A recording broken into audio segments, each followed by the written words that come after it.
Deuxième lecture, c'est le psaume 71-72. Voici venir un jour sans fin de justice et de paix. Dieu confie au roi tes pouvoirs, à ce fils du roi ta justice, qu'il gouverne ton peuple avec justice, qu'il fasse du roi aux malheureux. Parce que dans le passé, au temps de l'Ancien Testament, au temps de la Bible, des Hébreux, des Israélites, il y avait le roi qui jugeait avec justice. Saint-Louis, le roi de France, mort en 1270, faisait la même chose.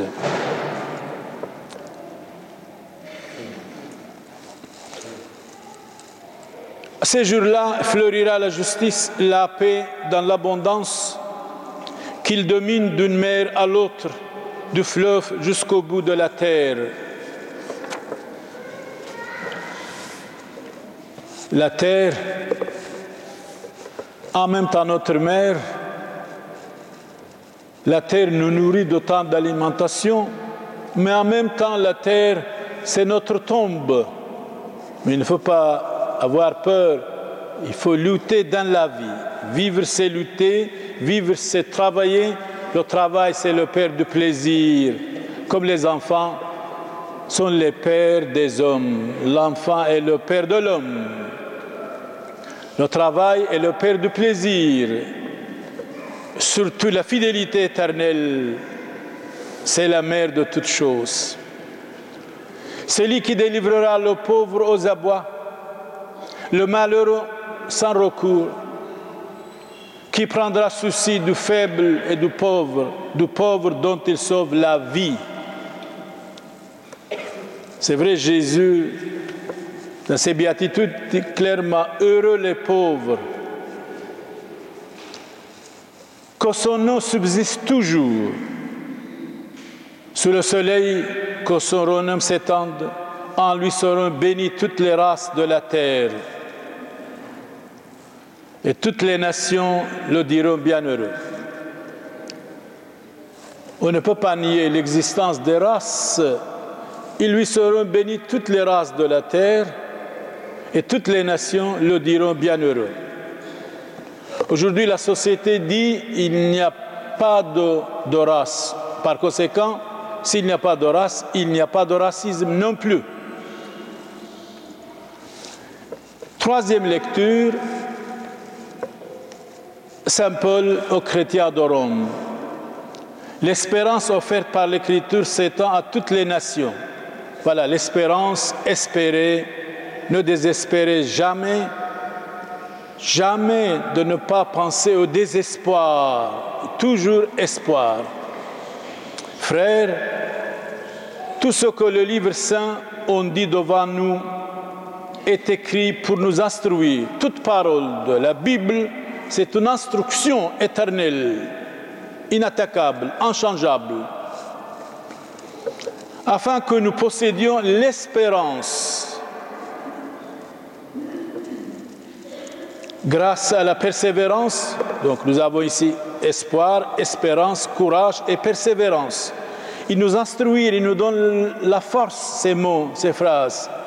Grâce à la persévérance et au courage que donne l'Écriture, c'est-à-dire la Bible, l'Évangile, Saint Paul, les apôtres, que le Dieu de la persévérance et du courage vous donne d'être d'accord entre vous. Malheureusement, entre l'homme et la femme, il y a toujours dispute. Entre les voisins, il y a toujours dispute. Entre les amis, la même chose. Saint Paul nous conseille de ne pas disputer, de ne pas jalouser, de ne pas avoir la rivalité. Et il a dit que vous soyez d'accord entre vous. Pour un oui ou pour un non, eh bien, il y a des bagarres, des malentendus, d'incompréhension entre les hommes et les femmes, la famille, les voisins, les enfants, les parents. C'est vraiment regrettable et dommage.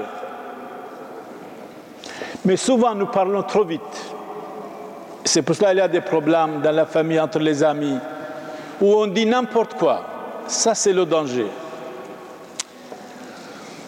Vous donne d'être d'accord entre vous, selon l'Esprit de Christ Jésus, ainsi d'un même cœur, d'une seule voix.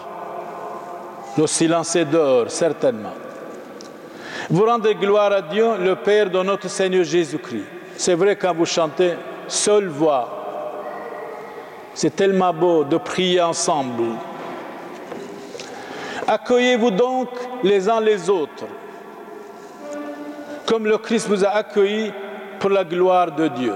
C'est vrai, hospitalité, ça vaut la peine, mais trop de familiarité, c'est vraiment la dégradation, la corruption, la perversion. Oh, méfions-nous de la familiarité. Alors quand on est un peu familier, on dit tout. Et après, bonjour les dégâts. Ah oui, frères et sœurs. Bonjour les dégâts, après un peu de familiarité. Je ne dis pas qu'il ne faut pas parler l'un avec l'autre, mais trop de familiarité, c'est vraiment l'indice du mal. C'est comme trop de liberté, c'est l'indice du mal. C'est comme la télé égale mensonge et l'école du Satan. Accueillez-vous donc les uns les autres comme le Christ vous a accueillis pour la gloire de Dieu. Vous qui étiez païens, Saint Paul dit, vous étiez païens, on vous a convertis, alors soyez de vrais. Si le Christ s'est fait le serviteur des Juifs, c'est vrai, Jésus a dit, le salut vient des Juifs. Chapitre 4, verset 22, Saint Jean. Et nous prions pour nos amis juifs qui sont décédés, morts dans l'incendie, subitement, un incendie, c'est dommage, en Israël. Si le Christ s'est fait le serviteur des Juifs, c'est en raison de la fidélité de Dieu pour garantir les promesses faites à nos pères.